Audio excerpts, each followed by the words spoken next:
আজকে আমার ইলেকশন ছিল, I was extremely busy yesterday. তারপরেও আমি তাদের সাথে বসেছি, দুই পার্টির সাথে বসেছি।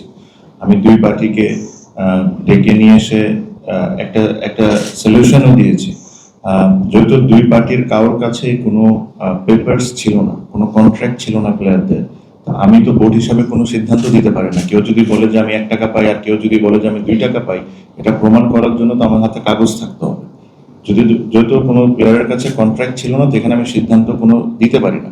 যে সিদ্ধান্তটা যে রিকোয়েস্ট আমি করেছি তাদের দুই সাইডকেই, আমি বলেছি যে আমার রুল হিসাবে বা আমাদের যে সিসিডিএম এর যে রুলটা আছে ওই রুল হিসাবে যদি এভাবে করে ওয়াক ওভার দেওয়া হয় তাহলে টিমটা অটোমেটিকলি স্ক্র্যাচ হয়ে যায়।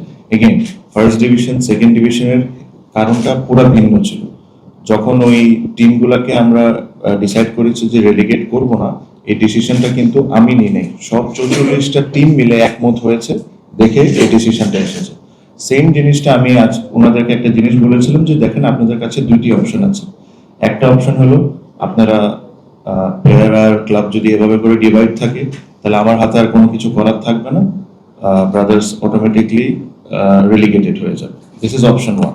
দ্য অপশন 2 ওয়াজ আপনারা ক্লাব আর প্লেয়াররা একটা নেগোশিয়েট করে নেন, নিজেরা মধ্যে কথা বলে আপনারা এই 12টা টিমকে যদি একটা চিঠির মাধ্যমে যে এই ম্যাচটাকে আমরা রিম্যাচ করতে পারি নাকি for the sake of cricket, হ্যাঁ, আর পরবর্তী 2টা ম্যাচ আপনারা খেলতে চান, যদি সব টিম একমত হয় তাহলে যদি এটা আমাকে আপনারা প্রেজেন্ট করেন, প্রত্যেকটা টিম সাইন করে 11টা টিম সাইন করে আমি এই জিনিসটা বোর্ডে প্রপোজ করতে পারি।